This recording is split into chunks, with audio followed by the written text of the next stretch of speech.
troisième fois. Alors oui, c'est la troisième fois que je retourne cette vidéo parce que, je sais pas, les deux premières fois, les vidéos se sont perdues dans les méandres de l'univers. Je ne sais pas où elles sont, enfin bref, du coup je la retourne. J'espère que ça ira quand même. Alors il fait dégueulasse, donc la luminosité est peut-être pas top. J'ai les cheveux encore un peu mouillés, mais c'est pas grave, hein. Le but c'est quand même de vous montrer des livres, donc ma tête, les limites, on s'en fout. Alors je vous retrouve aujourd'hui du coup pour un update lecture, un bilan lecture du mois d'août, comme tous les mois du coup. Et ce mois-ci, alors je ne sais pas comment j'ai fait, mais j'ai lu 17 livres. Alors pour moi, j'ai l'impression d'avoir lu beaucoup moins, mais c'est vrai que le mois d'août aussi, j'ai l'impression qu'il est passé hyper lentement. Donc j'ai lu 17 livres, 4 livres en liseuse, le reste tout en papier. Donc j'ai beaucoup moins lu en liseuse ce mois-ci, comme quoi tout arrive. 2 déceptions, un livre en demi-teinte et le reste, c'est des bonnes lectures et un gros coup de cœur. J'espère que vous êtes prêts pour cette longue vidéo qui se profile et c'est parti. Alors je vais commencer du coup avec mes lectures en liseuse et surtout les déceptions, comme ça c'est terminé, on passe à autre chose et on oublie ce qui n'a pas été. La première grosse déception, il s'agit de Nil, le tome 1 de Lynn Matson. Alors ce livre-ci, ça faisait très longtemps qu'il était sur ma liseuse, j'en avais entendu parler il y a un certain moment sur les réseaux, que ce soit surtout sur Booktube, et il m'avait donné vraiment beaucoup envie par rapport à l'histoire et à ce qu'il promettait, du coup je l'avais pris sur ma liseuse. Et ici, sur Instagram, il est ressorti quelques fois, et donc c'est vrai que je me suis dit, allez c'est le moment, ça fait longtemps qu'il est là, il te tente, go, fonce. Donc je l'ai lu, grosse déception. Pourquoi est-ce que ça a été une déception? Parce que l'histoire promettait quelque chose d'assez en mélange entre le labyrinthe et Lost. En fait, l'histoire c'est Nil, qui est une île mystérieuse sur laquelle des adolescents apparaissent à l'aide de portes. Donc en fait, ils sont chez eux dans le monde réel, une porte mystérieuse arrive et les chope et ils se retrouvent sur l'île mystérieuse, donc Nil. On ne sait pas comment, on ne sait pas pourquoi, on ne sait pas d'où viennent ces portes, bref. Et du coup, leur but, c'est de retrouver la civilisation et surtout leur chez eux. Surtout que l'enjeu est assez important parce qu'ils ont 1 an pour trouver une porte qui les fera passer dans le monde, enfin là où ils habitent, au risque de mourir. Voilà, donc là l'enjeu est quand même assez important. Vraiment, quand je vous raconte comme ça, je sens que vous avez aussi envie de le lire. J'aimais beaucoup cet esprit de survie, aventure, mystère, machin. Et finalement, on m'a servi une romance super niaise. Comment dire que j'étais super déçue? Parce que autant la romance dans les young adultes, enfin la romance en général ne me dérange pas. Dans les young adultes, je sais que c'est quelque chose d'assez important, enfin voilà, qui se retrouve souvent dans les livres. Mais là, on peut pas nous vendre quelque chose de mystérieux, d'aventure avec de l'action et nous donner quelque chose avec que de la romance et oh il est beau, oh ses abdos, oh elle est trop belle, nanani. Enfin à un moment, non ce n'est pas possible. Ça m'a hyper déçue parce que finalement on n'a aucune réponse à nos questions, on sait pas ce que c'est, Nil, on sait pas pourquoi ils sont là. Il y a plein de petites graines qui sont placées là comme ça et on se dit ah ben ça c'est une bonne intrigue, qu'est-ce que c'est ces machins là? Et finalement on passe dessus et c'est tout. Voilà. Donc grosse déception et j'hésite à continuer, même si on m'a dit que le tome 2 était beaucoup mieux que le tome 1. En même temps entre nous c'est pas très compliqué à faire mieux, mais voilà j'hésite. Peut-être que dans le tome 2 j'aurai des réponses, mais si c'est pour me retaper une romance comme il y a eu dans le premier livre, tant pis, une déception, mais ça arrive. On continue avec une autre déception, mais celle-là je m'y attendais. Il s'agit donc de Pinocchio, les contes interdits de Maud Royer. Donc les contes interdits, pour vous remettre un petit peu, c'est une collection écrite par un collectif d'auteurs canadiens il me semble. Ils réécrivent donc les contes que l'on connaît, mais de façon très réelle et très glauque, malsaine, voilà, avec des thèmes genre la torture, le viol, la maltraitance, enfin bref, tous ces sujets un peu tabous et violents. Et donc ils réécrivent de façon moderne les contes. Je vais pas vous refaire mon rapport à cette collection, j'avais lu quelques livres qui m'avaient assez plu malgré le côté glauque. Le mois passé j'ai lu La Petite Sirène et Cendrillon qui ne m'ont pas plu du tout.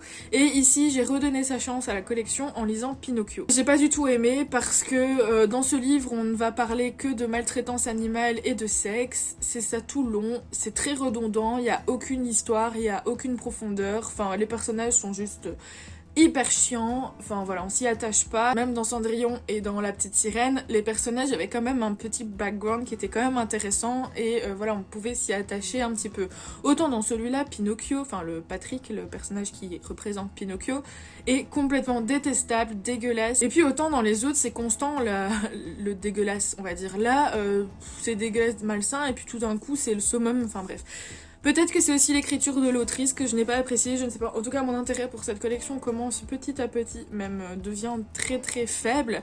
Et je ne pense pas continuer pour le moment. Peut-être que j'en relirai d'autres. Mais en tout cas, là, je pense que je vais faire une pause, même j'en suis sûre. Et voilà, en tout cas, si vous voulez commencer cette collection, allez-y, parce que c'est toujours intéressant à lire, mais ne lisez pas Pinocchio, franchement, il en vaut pas la peine. On continue avec un autre livre sur ma liseuse. Celui-là, c'est le livre en demi-teinte. Alors, il s'agit de The Boy Next Door de Penelope Yard, pardon. Donc un petit livre de 200 pages, un peu moins je pense, je sais plus exactement, bref.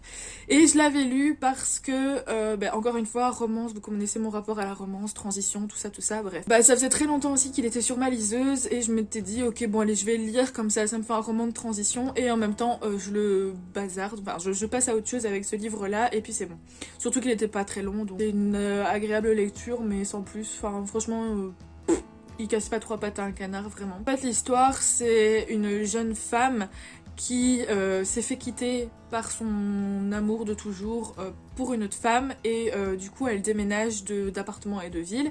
Et elle tombe dans un nouvel appartement et son voisin c'est un connard fini et voilà, en gros, bon, on se doute bien comment ça va terminer, sans spoil, mais vous vous doutez bien. Et ça se laisse lire, ça se lit très vite, c'est très agréable pour passer le temps et se vider l'esprit, mais franchement il n'y a pas énormément, enfin il y a énormément de clichés, il n'y a que ça.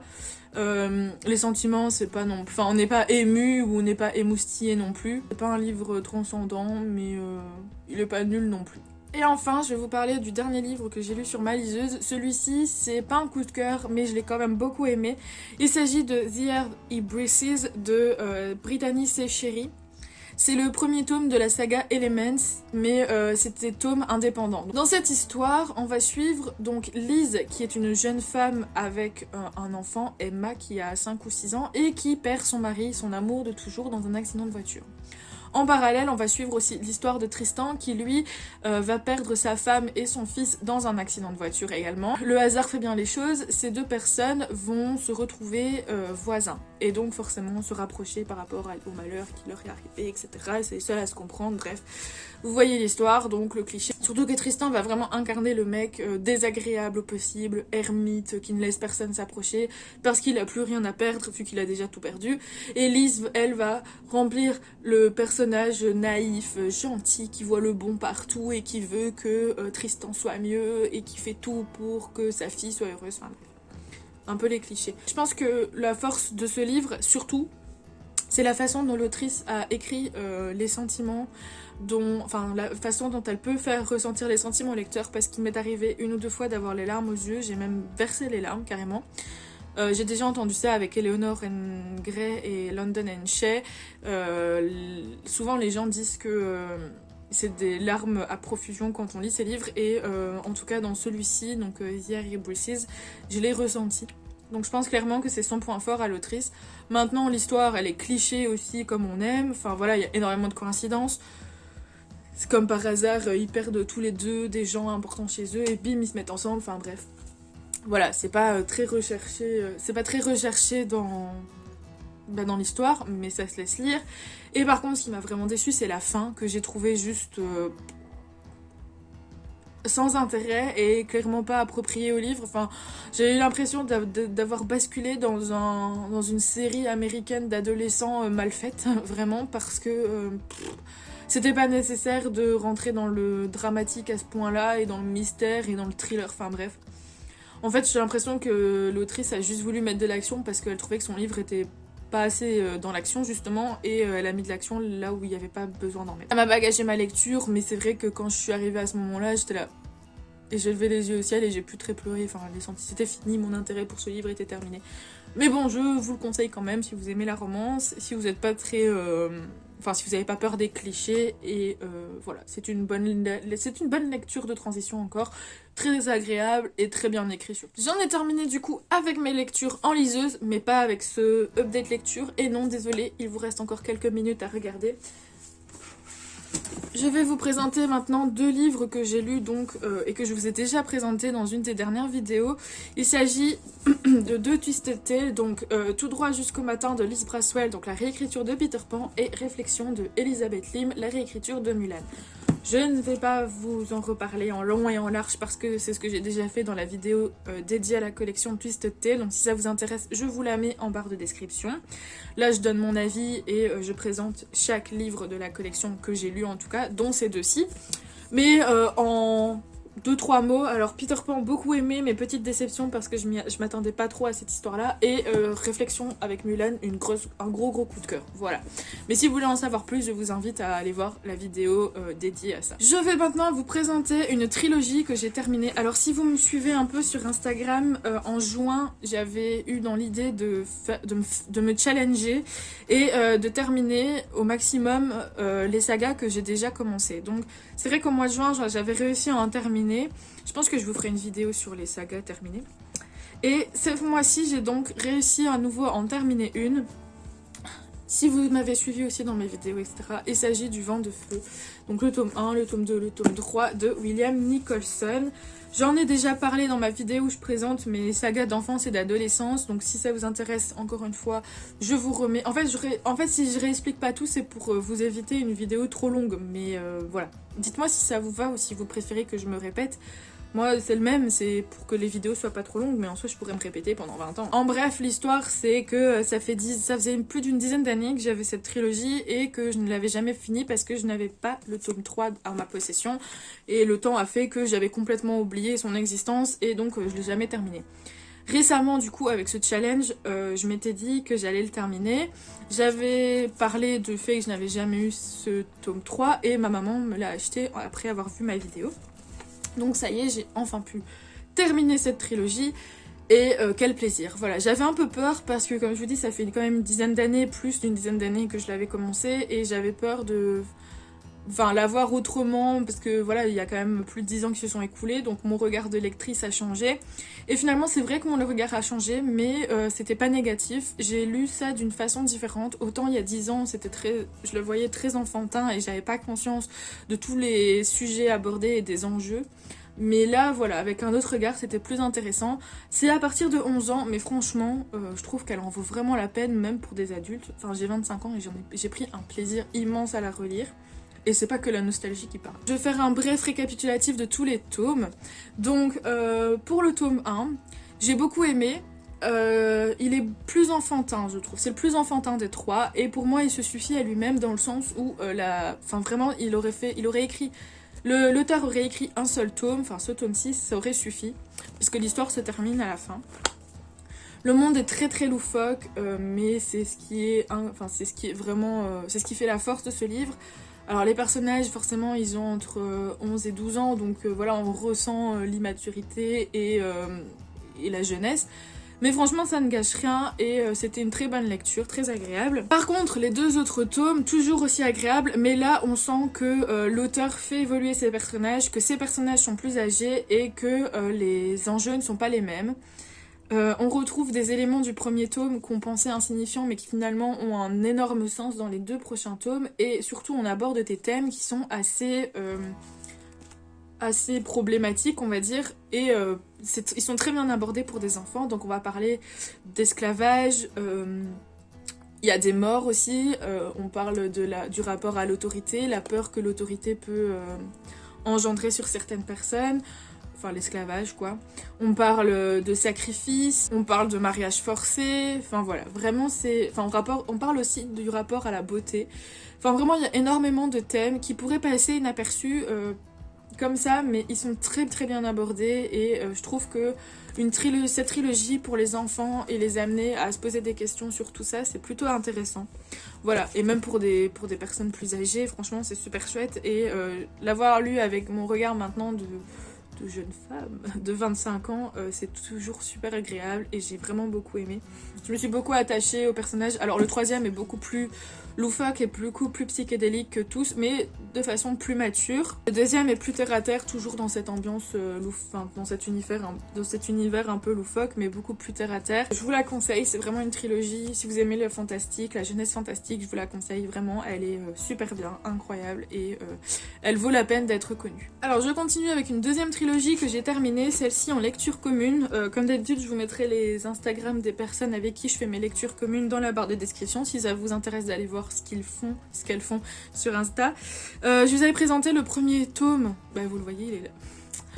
Voilà, je vous avais présenté le premier tome dans mon bilan lecture du mois de juillet, et ici nous avons donc terminé la trilogie avec le deuxième tome, La Reine des Neiges, et le troisième tome, Les Libérateurs, donc Les Outrepasseurs de Cindy Van Wilder. Le deuxième tome, il était incroyable, vraiment, il y a eu plein d'actions, c'était juste super cool, on était à fond dans l'histoire, les personnages ont beaucoup évolué et c'était super chouette. Vraiment dans la continuité du premier, on n'arrivait pas à le lâcher. Encore une fois, rien n'est laissé au hasard, tout est vraiment bien fait, et surtout on termine le livre avec un cliffhanger qui donne vraiment envie de continuer. Le dernier livre, alors celui-ci, le début j'ai beaucoup aimé vu que en fait ça reprend du coup le cliffhanger du deuxième, mais il m'a laissé un peu sur ma faim.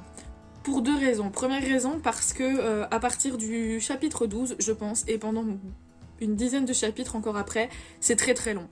Dans le sens où, en fait, il y a 3 points de vue dans ce livre, donc les chapitres alternent les points de vue de 3 personnages différents. Donc en gros, par exemple, ils vont devoir partir à ils sont en train de réfléchir à est-ce qu'ils doivent trouver ou non des artefacts qui pourraient les aider. Donc Peter va parler pendant un chapitre de oui ou non, est-ce que je vais chercher des artefacts, nanana. Le chapitre suivant, on a Noble qui lui aussi va parler de ses artefacts. Et dans le troisième chapitre, on a encore un autre personnage qui va parler de ça.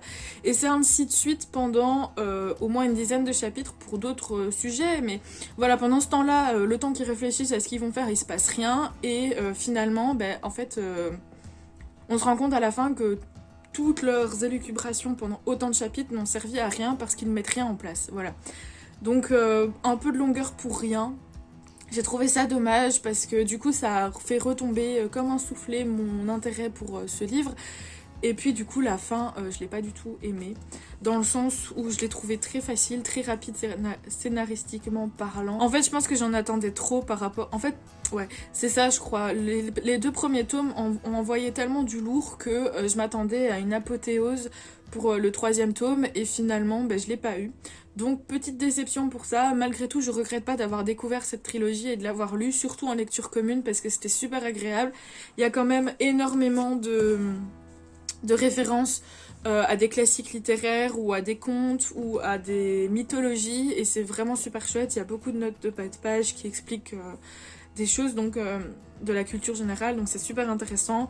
Encore une fois, l'écriture de l'autrice est juste sublime et vraiment cette trilogie en vaut vraiment la peine.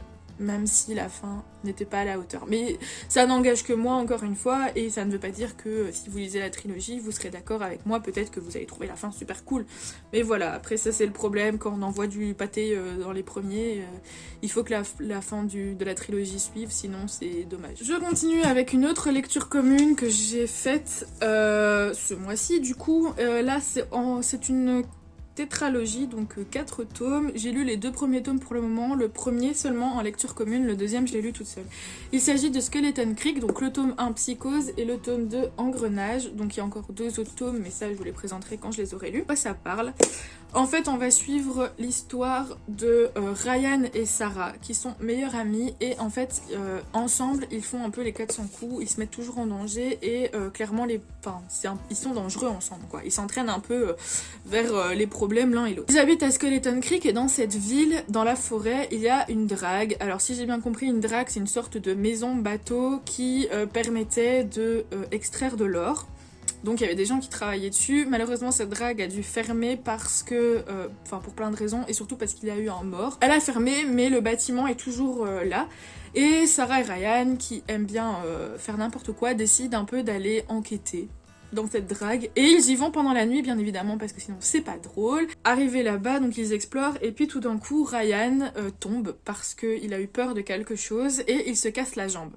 Suite à ça ils sont retrouvés quand même et les parents respectifs de chacun décident de leur faire couper les ponts.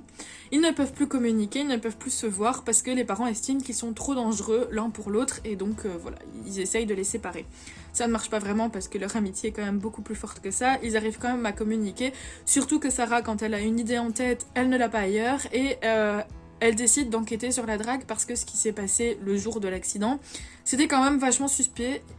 Elle décide de retourner seule, vu que Ryan est immobilisé par sa jambe cassée, à la drague et de filmer ce qui s'y passe. Donc ça, c'est un peu l'histoire de base. Et ce que j'ai beaucoup aimé, c'est l'originalité du roman, dans le sens où on va donc suivre l'histoire de Ryan par écrit. C'est écrit sous forme de journal intime, donc vous voyez, c'est très grand, c'est écrit d'une façon un peu particulière, comme un journal intime, quoi.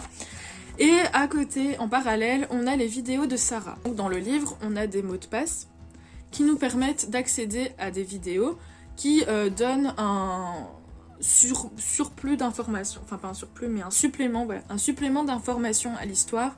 Ça se complète très bien. Et puis surtout, c'est ça qui donne l'ambiance un peu glauque à l'univers. Autant je pense que s'il n'y avait pas les vidéos, le livre serait très agréable, mais on serait moins dans l'ambiance, quoi. C'est très jeunesse, hein. Donc les vidéos, c'est vrai que dans le premier tome, elles sont assez... Enfin, elles font peur. Enfin, moi j'ai eu peur. Après, mon échelle de peur est de 10 sur 10, donc je suis peut-être pas la meilleure personne pour vous dire si oui ou non c'est flippant. Mais voilà, dites-vous que je suis une vraie flippette. Donc, Le deuxième tome, les vidéos sont moins flippantes. Et heureusement, vu que je l'ai lu toute seule, celui-là. Mais franchement, ouais, moins flippante, mais toujours aussi bien. Et surtout, je me demande pourquoi il y a encore 2 tomes après, parce que pour moi, là, l'histoire, elle est terminée. Mais bon, bref. Vraiment une très très bonne, enfin une très chouette lecture. C'est pas un coup de cœur, mais franchement, ça se place dans mes bonnes lectures du mois d'août. Et je regrette pas du tout d'avoir commencé. Très original et très agréable. Alors, il me reste 2 livres, une lecture commune et un coup de cœur, enfin le coup de cœur de mon mois d'août. Je vous présente du coup ma dernière lecture commune du mois d'août. Il s'agit d'Iskari, le tome 1 Asha tueuse de dragons de Kristen Ciccarelli. Alors déjà, Asha motivé aussi, Asha motivé par la couverture bien évidemment. Dans cette histoire, on va suivre Asha, qui, au moment où on la retrouve, a 18 ans, et en fait, elle est l'Iskari de son peuple. Iskari veut dire tueuse de dragons. Pourquoi est-ce qu'elle est devenue cette Iskari ? Parce que quand elle avait 8 ans, elle a commencé à raconter des histoires, et en fait, dans ce monde, les histoires sont dangereuses et interdites. Les histoires attirent les dragons. Donc, elle racontait des histoires à un dragon assez puissant, jusqu'au jour où elle n'a plus pu raconter ces histoires. Et le dragon n'a pas supporté. Et qu'est-ce qu'il a fait le dragon quand il est pas content ? Il brûle tout le monde. Donc il a été brûlé toute la ville. Et du coup il y a eu énormément de dégâts, énormément de morts. Et tout est retombé sur la petite Asha de 8 ans. Donc le fait qu'elle soit devenue Iskari, c'est un peu sa manière de s'excuser auprès de son peuple. C'est un peu sa rédemption personnelle, vous voyez. En plus de tout ça, c'est la fille du roi et le roi l'a promise à un homme qui est complètement exécrable, dégueulasse. C'est un vrai bâtard. Pourquoi, vous allez me dire, son père a fait ça ? Parce que lors de l'accident, les parents de ce jeune homme sont décédés. Donc pour punir encore plus Asha et récompenser, enfin donner une compensation à ce garçon qui a perdu ses parents, il lui donne sa fille. Bon, c'est un peu bizarre comme façon de faire, mais soit. Ce que j'ai beaucoup aimé dans ce livre, c'est surtout l'évolution du personnage de Asha. Parce que, contrairement à beaucoup de livres comme ceux dans le même style, Asha, elle a pas envie de se rebeller contre tout ce qu'elle vit. Pour elle, c'est tout à fait normal. Il y a des esclaves, mais pour elle, c'est normal qu'il y ait des esclaves, vu qu'elle a toujours connu ça. Pour elle, c'est normal qu'elle tue des dragons. Pour elle, c'est normal qu'elle soit l'Iskari. Pour elle, voilà, c'est normal qu'on lui reproche beaucoup de choses. Ok, alors je vous retrouve rapidement. Encore une fois, j'ai eu le même problème que à ma dernière vidéo, la vidéo de Twisted Tale. Les 10 dernières minutes se sont supprimées, je ne sais pas. Alors je viens de me rendre compte que en plus d'avoir du coup recommencé à filmer, j'ai oublié de terminer mon avis sur Iskari. Cette vidéo, c'est une galère sans nom. Mais je vais y arriver. Donc je disais que finalement pour elle, tout ce qui se passe dans sa société, c'est normal. Et puis en fait, elle va évoluer grâce à ces rencontres qui vont l'aider à changer d'avis et à ouvrir son esprit sur ce qui se passe chez elle. Et c'est comme ça qu'elle va pouvoir évoluer. et donc changer les choses et surtout se rendre compte que depuis le début elle vit dans un mensonge, ce qui est assez ouf. Et c'est ça que j'ai vraiment aimé dans ce livre, c'est que ouais voilà, au début Asha elle est insupportable et finalement on s'accroche à elle parce que elle arrive à changer d'esprit et à faire en sorte que les choses changent, donc c'est plutôt pas mal. Donc ouais, c'était vraiment une très très bonne lecture. Je vous la conseille si vous aimez la fantaisie orientale avec des dragons et tout. Et, euh, et j'ai vraiment hâte de lire le prochain tome, même si je sais qu'il parle pas de Asha, mais de nouveaux personnages, mais on verra ce que ça donne. Sur ce, je vous laisse avec la suite de la vidéo. La vidéo, elle a intérêt à être bien et à vous plaire, parce qu'avec toutes les galères que je viens d'avoir pour la filmer, c'est le dernier. Hein. En plus, le pire, c'est que je pouvais pas ne pas vous présenter le livre que je vais vous présenter là, parce que c'est mon coup de cœur, c'est le meilleur de l'update lecture. Donc, je vais essayer d'aller rapidement. Il s'agit du Prieuré de l'Oranger de Samantha Shannon, publié chez De Saxus. Vous en avez déjà entendu parler, il est énorme, il fait 950 pages. J'avais très très peur de le commencer à cause de sa grosseur et surtout que c'est de la fantasy, donc il faut assimiler le nouvel univers, les nouveaux personnages, il y en a énormément, donc voilà. Mais j'ai tellement bien fait et je regrette tellement pas de l'avoir sorti. Je l'ai lu en une semaine.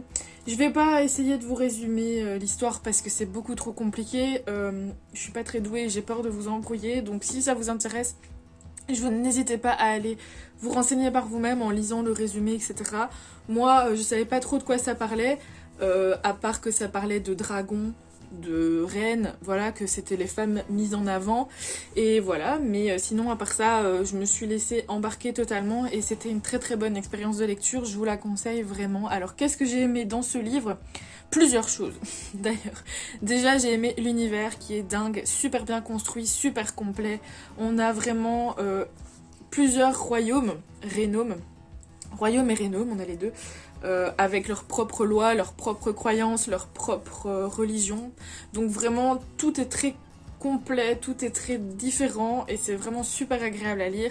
Les personnages, quant à eux, sont juste incroyables dans le sens où ils évoluent énormément, ils sont pas parfaits, donc ça c'est cool, on arrive vraiment à s'identifier. Il y en a tellement que de toute façon vous trouverez de toute façon un personnage auquel vous identifiez. Ils ont des qualités, des défauts, donc forcément on s'identifie encore plus parce qu'ils paraissent humains. Il y a des histoires d'amour entre les personnages qui sont tellement bien faites et qui ont un sens dans l'histoire et qui coulent tellement de sources que en plus ça donne ça donne une autre dimension aux personnages et ça les rend encore plus humains, donc plus accessibles on va dire. Les intrigues sont folles, le complot sont fous, l'intrigue principale est dingue et tout est lié. On se rend compte que tous les personnages ont un lien entre eux, même s'ils ne le savent pas encore. Et vraiment, c'était un pur plaisir de lecture, un vrai coup de cœur. J'ai eu la pointe au cœur quand je l'ai terminé parce que ça m'a pris une semaine, comme je vous disais, de le lire. Et du coup, pendant une semaine, j'ai suivi les aventures des personnages, j'ai plongé dans l'univers, j'ai pleuré, j'ai aimé, j'ai stressé avec eux, et puis tout d'un coup, j'ai dû dire au revoir. Et c'était terrible. Il me manque beaucoup, d'ailleurs c'est un one-shot, donc bon... Normalement, on n'aura plus trop de leurs nouvelles, mais c'est pas grave. C'était une très très belle expérience de lecture, et franchement, si vous l'avez dans votre pile à lire et que vous hésitez... pour le lire à cause de la grosseur, franchement foncez, n'ayez pas peur parce qu'il en vaut vraiment vraiment la peine. Sur ce, voilà, j'ai terminé. J'espère que ça ira maintenant, que je vais pouvoir poster cette vidéo et surtout qu'elle va vous plaire. N'hésitez pas à commenter du coup dans les commentaires et donner votre avis sur les livres que j'ai lus. N'hésitez pas à me dire vous combien de livres vous avez lus et lesquels. Enfin voilà, n'hésitez pas à communiquer avec moi, j'aime trop ça. Et puis du coup voilà, je vous dis au revoir. J'espère que pour cette vidéo c'est le au revoir final. Et je vous retrouve donc la semaine prochaine, même heure, même endroit. Et en attendant, portez-vous bien.